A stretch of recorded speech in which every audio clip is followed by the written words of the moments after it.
మిత్రుడు చెప్పినట్లుగా నేను కమ్యూనిస్ట్ ఎమ్మెల్యేని బతికే ఉన్నా. కమ్యూనిస్ట్ పార్టీ ఉంది, ప్రపంచంలో కమ్యూనిస్ట్ పార్టీ ఉంది. నువ్వు మొదట్లో రాజకీయ ప్రవేశమే చేగువేర బొమ్మ పెట్టుకున్నావు, తర్వాత ఎర్ర జెండా పెట్టావు, ఎర్ర కండువా వేసావు, కమ్యూనిస్ట్ పార్టీతో పొత్తులు పెట్టుకున్నావు. అది వర్కౌట్ కాలేదు.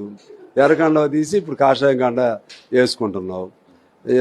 మార్క్సిజం తీసేసి ఇప్పుడు హిందుత్వవాదం తీసుకొచ్చుకుంటున్నావు, సనాతనవాదం తీసుకొస్తున్నావు.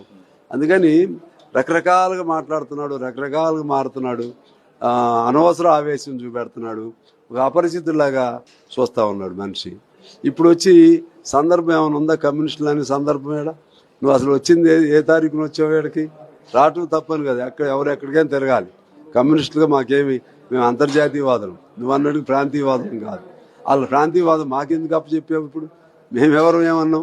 మేము ఒక కమ్యూనిస్ట్ పార్టీ లీడర్ అని నేను అన్నారా? ఎందుకు నువ్వు అసలు ఎప్పుడు ఏం మాట్లాడతావో తెలియకుండా మమ్మల్ని ఎందుకు రెచ్చగొడతావు?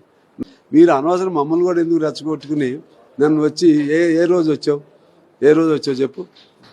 జూన్ 2 అంటే తెలంగాణ అవతరణ దినం. ఈ రోజైనా వచ్చేది? వచ్చావు, వచ్చినాడు ఊరుకోవచ్చు కదా.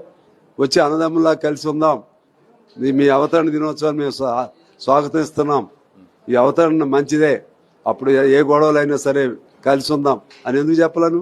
చెప్పకుండా నేను తిరుగుతా, నేను అడ్డుకునేవాడు, నేను పోటీ చేస్తా. ఎవరు వద్దన్నారు నిన్ను? పోయినసారి కూడా పోటీ చేస్తూ కదా. నేను తిరగొద్దని ఎవరు అన్నారు? ఆపుతారు ఎవరైనా? ఒకరినొకరు ఆపగలుగుతారా? పెట్టుకో, కావాలంటే ఏడే పార్టీ పెట్టుకో, ఆడ ఉప ముఖ్యమంత్రి రాజీనామా చేయి. లేకపోతే 2 చోట్ల ముఖ్యమంత్రి అవ్వలేవు కదా, 2 చోట్ల ఉప ముఖ్యమంత్రి కాలేవు కదా. అవసరం అనుకుంటే అది వదిలేసి ఆడికి రా. మళ్ళీ నువ్వే అన్నావు నాకు ఇక్కడ ముఖ్యమంత్రి అవ్వాలని లేదు, ఆడ అవ్వలేదు. నాకు అక్కడ ఏపీలోనే నాకు ముఖ్యమంత్రికి దిక్కు లేదు, నేను ఇంకా తెలంగాణ ఎట్లా కావాలనుకుంటా, నాకు అలాంటి ఆశలు లేవు, అలాంటి ఆకాంక్షలు ఏం లేవు అంటున్నా. మరి ఎందుకు వచ్చావు? నీకు ఆశలు లేవు, ఆకాంక్షలు లేవు, నిన్ను ఎవరో నడిపిస్తున్నారని అర్థమవుతుంది. ఎవరో దీని వెనుక ఒక ఎజెండా ఉంది, హిడెన్ ఎజెండా.